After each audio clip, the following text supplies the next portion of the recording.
What's good, YouTube? Warstorm here, coming at you guys in another video today. I'll be recapping YCS Milan.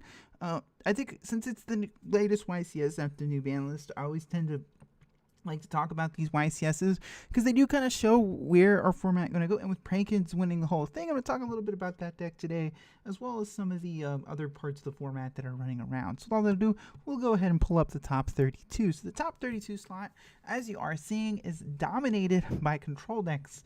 Sky Strikers, Thunder Dragons, and Altergeists are taking, 23 out of the 32 top spots respectively.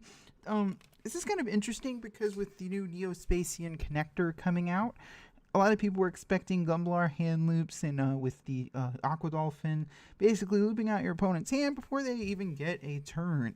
But the interesting thing is that control decks took back into the format. Thunder Dragons rose back up. People are still playing Altergeist, and Sky Strikers are still a very good deck. This is mostly because I think especially when you're talking about a YCS super early in the format, it's far better to take a deck that people will perform well over 10, 11 rounds over a 2-day event than take a deck that it can do some really powerful combos, but may not be able to pull them off consistently. But that's one of the reasons. But when those decks may perform well, but when you get to the top cut, they tend to lose to some of the power level, as we saw with Thunder Dragons losing to Prankids in the final.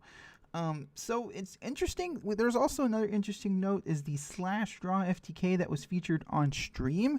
I believe Jesse Cotton came up with the idea. So what it does is it uses Skull Dread to stack multiple slash draws on top of your deck, and then you can what you'll do with those Skull Dreads is once you draw the card, you have slash draw you have a slash draw in your hand with a slash draw on the very top of your deck. You will then proceed to activate slash draw, and then which will then nuke the board and burn your opponent for a game. It's a pretty from what I saw in the combo, it looks pretty darn consistent, but it doesn't seem very reliable. I think much like with Prankids winning the event, which we'll get to in a minute, I think it's more of a surprise factor than anything else.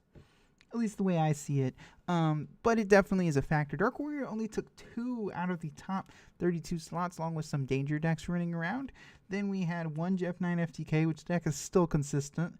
And then we have Trickstar and True Draco, along with the other, one of which is the winner Prankids, along with, I believe it was Goki and Pendulum. So I think we're definitely, as far as Goki is concerned, while it's impressive that it's still taking a top 32 slot, it's definitely suffering from the firewall hit, because now you basically need you need a starter card plus a normal summon extender to get going. And when everyone is running, even though you do have 3 Called by the Grave, everyone is running, triple Ash Blossom, and you're only going to see those Called by the Graves 1 out of 3 games. 2 out of 3 games, an Ash Blossom ends your turn. So that's one of the reasons. But Goki is still, I think, as an engine, is still pretty strong if it goes off. But I still think it's definitely a lot weaker without Firewall Dragon. Pendulum Magician's coming back. It's definitely not a surprise. I think Pendulum Magicians have always had dedicated players that tend to hang around. While we don't have the toolbox that the OCG has, and we don't have cards like Savage Dragon or Needle Fiber yet, the deck still can do very consistent two negation combos, and over a long event, it does things consistently enough, I think, to warrant being played. But the problem the deck has is that while it can Electromite, with Electromite limited, even though you can resolve all the effects under Colossus, you really need that Electromite to go off.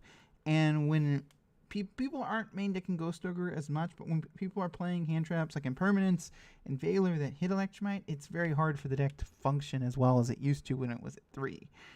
But that being said, it's still impressive for the deck to be able, and it still proves that Pendulums are by far one of the most adaptive decks of all time, and it's definitely good to see them hang around. However, Prankids, which won the YCS, which is, a lot of people are headlining.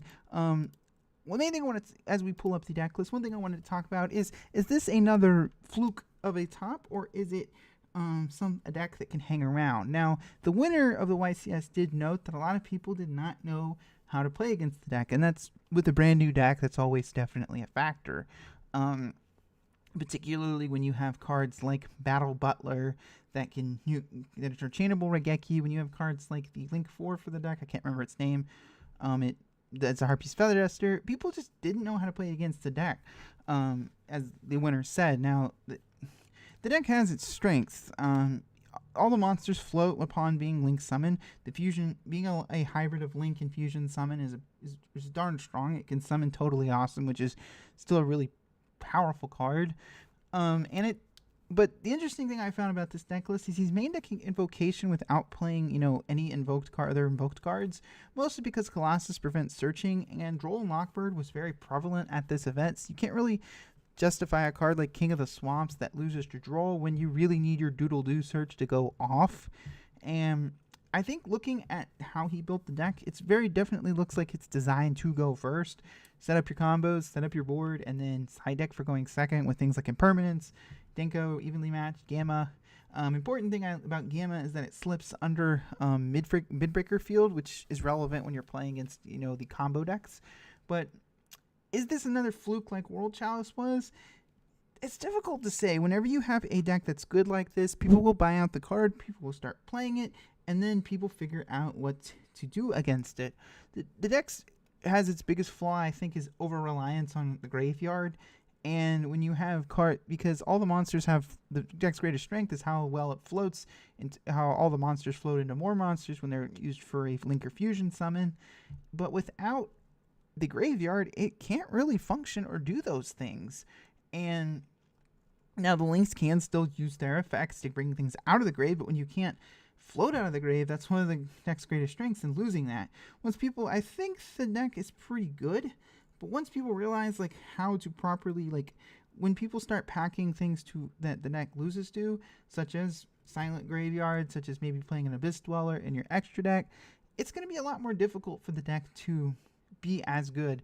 But I do think the most interesting thing about this list is he didn't pack any Thunder Dragon cards, which are very popular in Prankids decks, because the new Earth monster that came out is a Thunder type.